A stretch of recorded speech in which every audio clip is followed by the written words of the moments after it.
Welcome to the Power Lunch Podcast, your midday dose of boldness, brilliance, and a little bit of badassery. I'm Amy Sousa, here with my powerhouse co-hosts, Tracie Munce and Lisa Carmichael, and we're coming in hot to shake things up. Each week, we dish out bite-sized, high-impact conversations on business, health, purpose, wealth, and the wild, beautiful chaos in between. Whether you're building your dream, rebooting your story, or just catching your breath, this is your space to get grounded, inspired, and reignited. This isn't just another podcast, it's your power move. Let's go. Welcome back to the Power Lunch Podcast. Today it is Tracie Munce and myself, Lisa Carmichael. Amy is not with us today, but we look forward to her joining us next time. Our special guest today is the amazing Heather Boschke, a strategic marketing leader with more than 20 years of experience and also an artist. And do you call yourself an artist? I've come to embrace that, yes. Yeah. What would you, your designs, it's an artist. I can't think of any other title. Yeah, for someone, I think we all struggle with imposter syndrome or whatever you want to call that feeling of, can I claim that? An artist, since I was never trained and I didn't study art, sure. It felt like this was a talent I had. And so it felt a little bit, I don't know, like not right to call myself an artist, but I've really started to, even an author, even though I've written 6 books. No, like not right to call myself an artist, but I've really started to, even an author, even though I've written 6 books. And you're an author. But they're children's books, so I have to stop qualifying it because it seems like it's a little easier in that regard. But yeah, I'm an author and an artist, and I am claiming those titles. I love it. And you are the author of the Little Birdy Buddies series. Little Birdy Buddies, that's right. A children's book series, which is amazing. But you are an author because you had to buy the ISBN numbers, correct? Yeah. Yeah. Yep. You have to have that to publish a book. Yes. So you know all the steps that it takes. Yeah. It's just that your material is different. And as a marketing person, you have an edge that maybe another author who's writing something that's not writing a children's book has. Yeah, I think having that marketing background and that marketing mind definitely is the foundation of my success as an artist and an author because of how I see the world. So, yeah. So, Tracie, you met Heather. Heather was a speaker at our Power Lunch sessions. Hi. It's so good to see you again. I just have to put a little shout out, a little Google review for you. The last time we met, which was 2 years ago, my grandson would have been 3, almost 4, probably 3. And so my daughter purchased one of your books, and my grandson loves them. Like he at 3 years old, being able to, Redbird.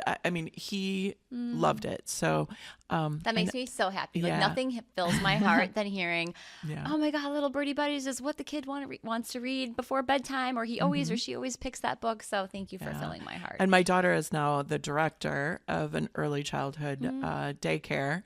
And your books are in her daycare now. So amazing. Well, thank you so much, and tell her thank you. Yes, we'll have to.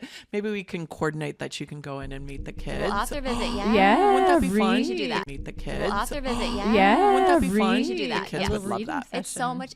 Author visits. I have to say, being a marketer and spending so much time in business situations and meetings and in corporate, there is nothing better than being in a room full of kids talking about birds and doing bird calls. It's the best. What is it about birds? All kids love birds. I remember my kids chasing birds. And I've seen nieces and nephews chase birds. Kids like birds. I think everyone likes birds. I think at some point we are all going to become birders. It's just a matter of time. I've recently learned a little bit more about birds and the population of eagles. And I finally learned that the population is rising. That's why we are seeing more eagles. I'm going to laugh because last night I was talking to Lee, and he had to tell me how he wanted more crows to come to his bird feeder. So he put out Spotify, and it was a crow calling other birds. And then he said, within moments, all these birds. I'm like, you are such a fanatic. And most people aren't trying to attract more crows. I know, so I love that he's choosing a bird that most people ignore. Right. So good for him. He feeds the crows every day, and he loves it. So is this a bird conversation, or should we talk? You can talk about whatever you want, choose, Lisa. I'm you just pick. here You're in charge, over Lisa. managing the board. Well, I'm going to ask the question that I asked before, and I know this is not your expertise, but you've been all over. You've been on radio shows, you've been on television shows, you're at Barnes & Noble. Are you doing your own PR work, or what's your advice? You know, when an entrepreneur is like, she's mastered her marketing efforts, now she wants to take on the public relations aspect for her business. Tracie, you've been Visibility, that's kind of my... Yeah, I think, and I do work with some experts for certain outlets. And I think my first appearance was maybe 2 years ago or 3 years ago. And it was just an effort to get my birds out.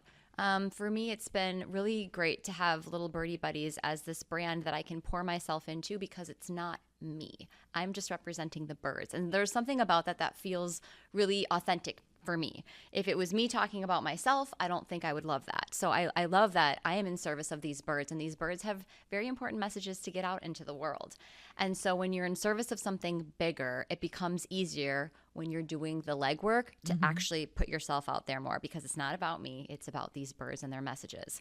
And so I think one of the misnomers with all of this is that, oh my gosh, you're everywhere. Like, I hear that a lot, and it's great, but it also feels like a backhanded compliment sometimes, because it almost feels like, gosh, it's so easy. And it's been 4 years now building this brand and as a marketer.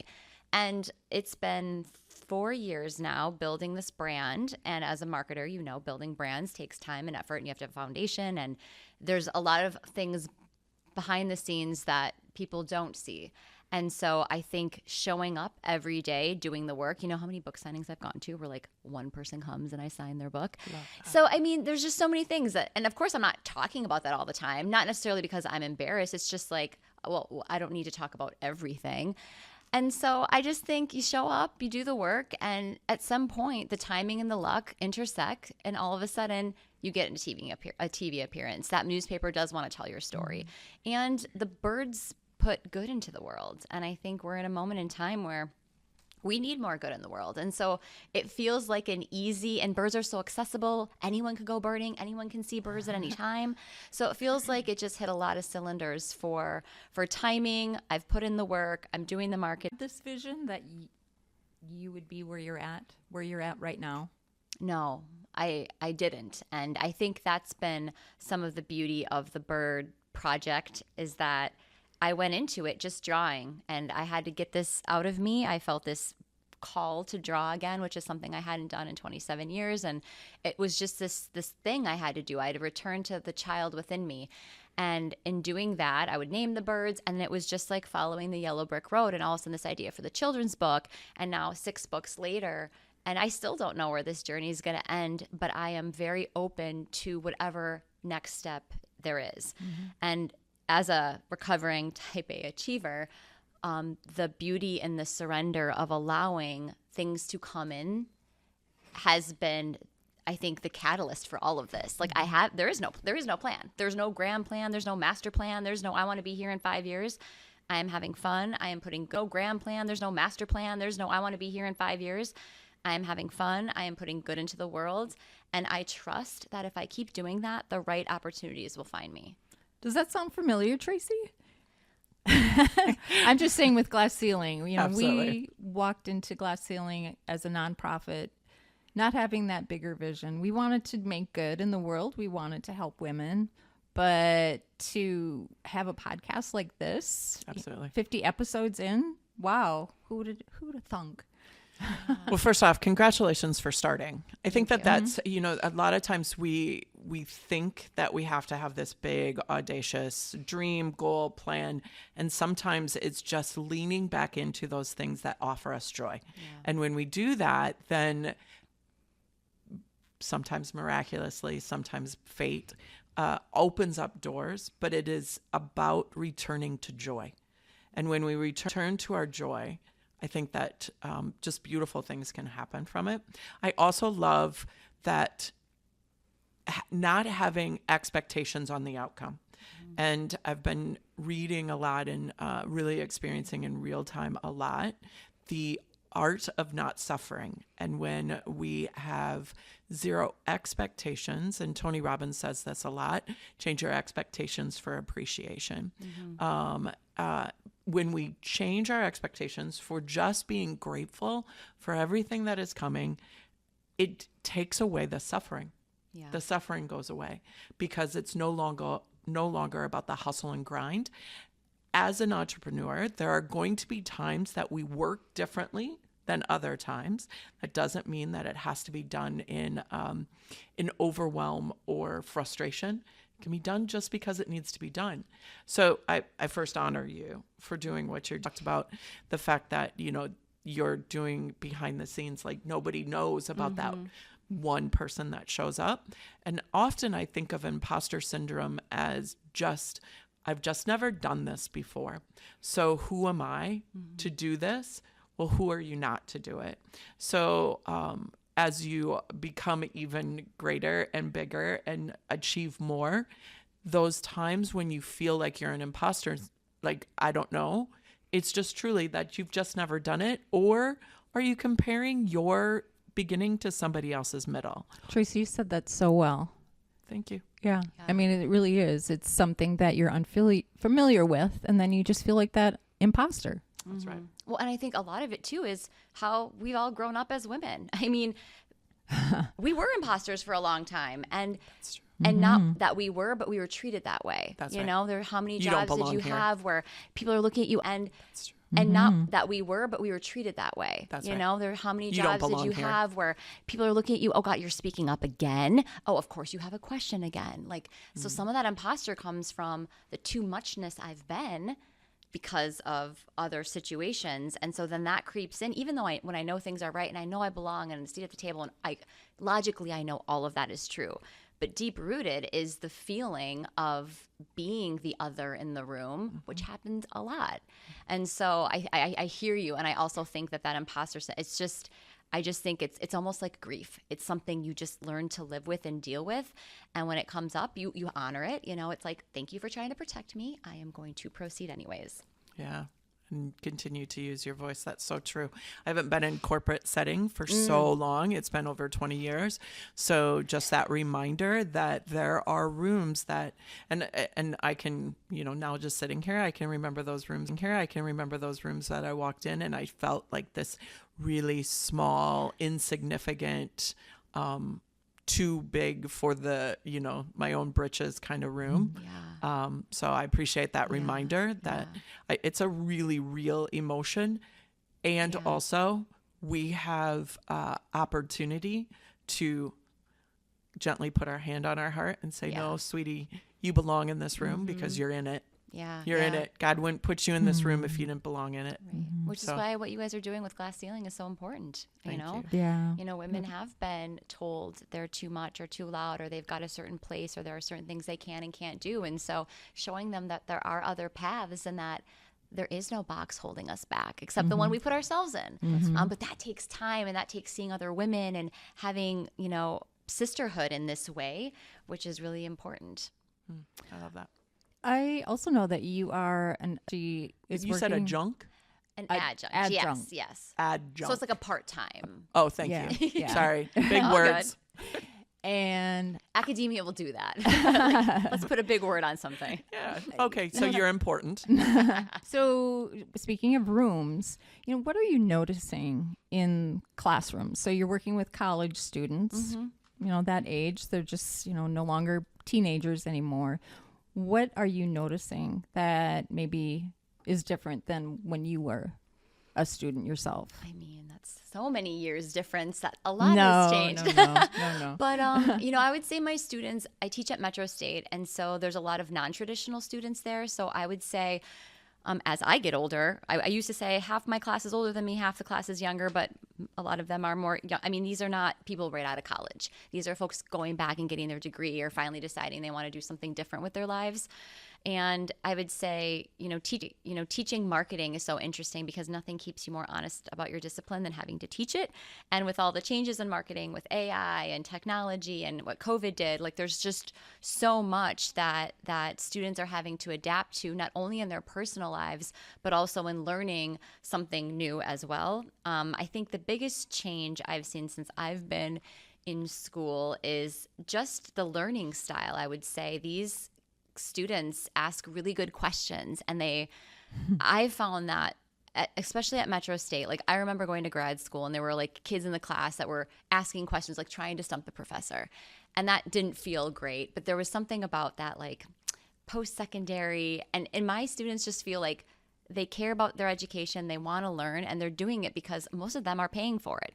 They're not on a scholarship. They're not getting money from their parents. Like they are doing this for themselves and their lives. And so there's something that feels different oftentimes when someone is paying for their own thing and working hard to earn their degree in that way. And so I just really respect what they're doing for their lives. And I just think the questions that they ask, a lot of times they'll be like, okay, well, could you help me with this, or could you be a reference? And so I feel like I've been able to create really valuable relationships with my students, whereas in college, I never thought about having a relationship with my professor or asking deep questions.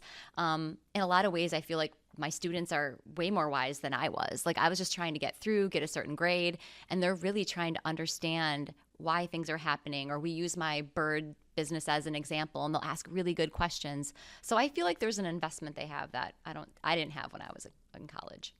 Interesting. And speaking of the pandemic, what's different about that generation now?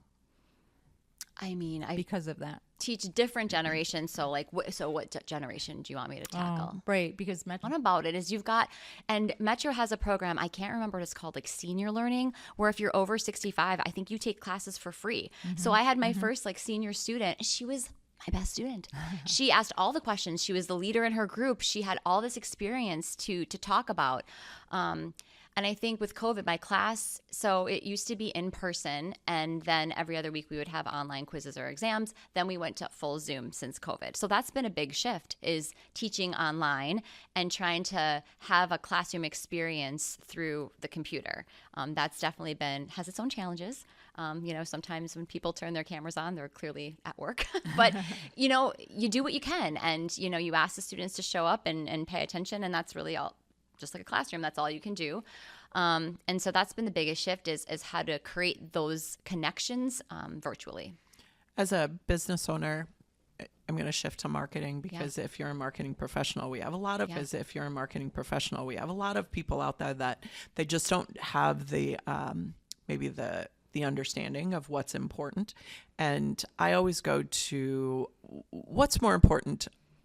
Using social media is obviously the key in a lot of businesses right now. Is there a certain platform we should be using? Is there certain guidelines? Should we be using AI? How do we use AI? I have many questions when it comes to how we talked about visibility earlier in this conversation. How do we become more visible and offer more value than somebody else in the market? Yeah. And Lisa, obviously feel free to weigh in here too as a marketer.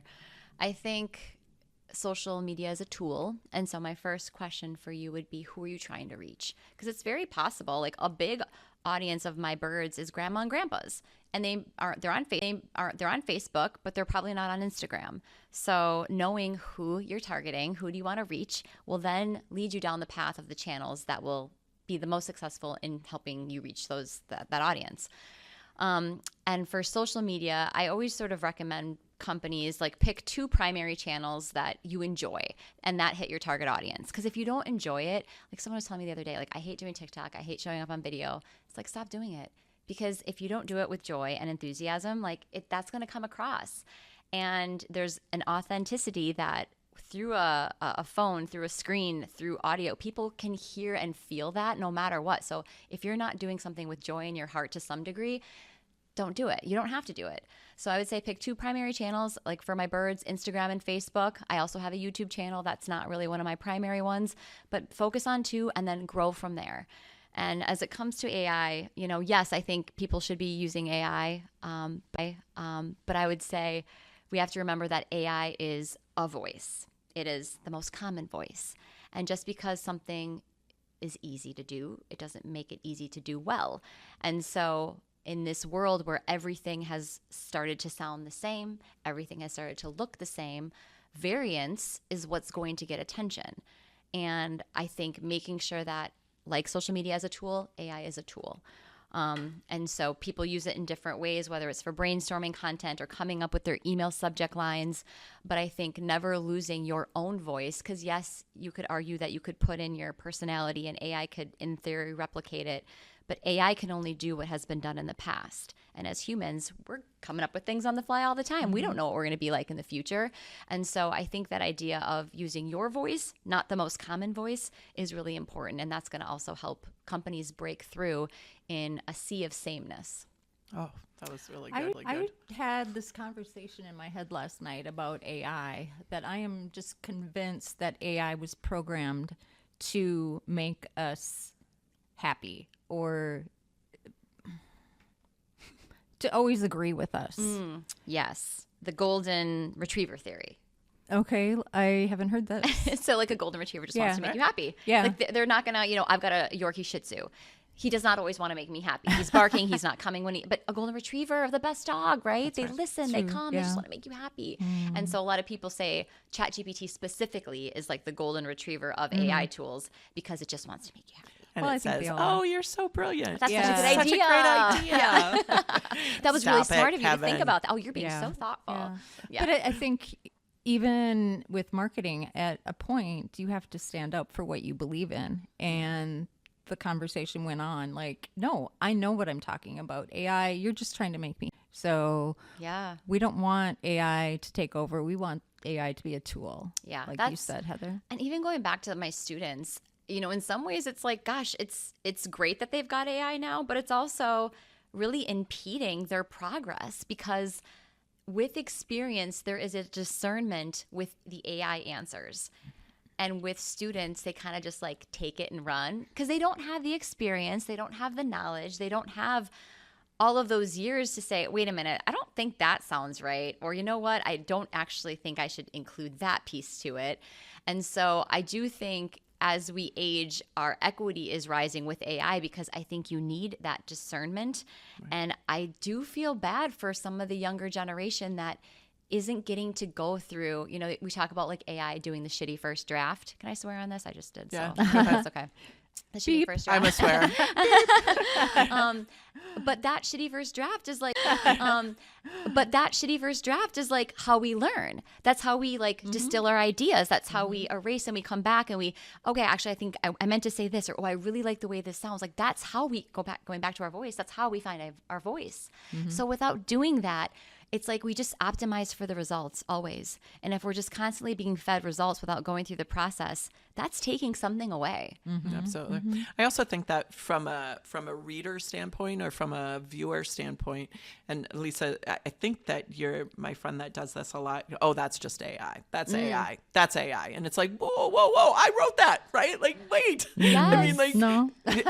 Like that, and I apologize that I would have used that, but that common looking and going, they didn't write that. They didn't. That's not a real picture. Yes. I do that a lot. Yes.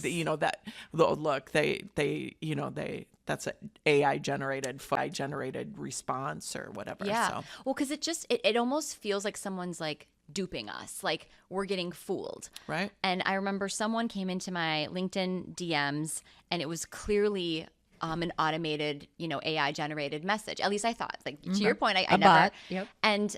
And I remember kind of going back and forth just to kind of see if I could tell. And it definitely felt like it was an automated thing. Mm-hmm. And in that exchange, it just felt like this feels like an uneven exchange to me. I'm giving you my humanity and you are giving me AI automation. And that exchange doesn't feel right and it doesn't feel good to me. Mm-hmm. I would feel better if someone was like, hey, this is my AI agent. and I'm using this to be more efficient and blah, blah, blah. Like, just close it. I think that is, and hopefully we'll get to a place where, I don't know, maybe we will or maybe we won't. But it's hard. It's hard to know really hard. who you're talking to. Yeah. If it is AI or if it is a real person. Yeah. Well, this time went fast. Like and blink. Wait. Yeah. I know it. I know. We have so much. I feel like we just got started. I know. It took us a while to get warmed up. We are there. So with that, what kind of things would you like to share? Your website? Anything, advice for a female entrepreneur or anyone listening today? Advice for a female entrepreneur would be, make sure you've got your people that you can go to when you start doubting yourself, because it's going to happen. You're going to be like, who's going to pay me to do anything? Because I've thought that many, many times.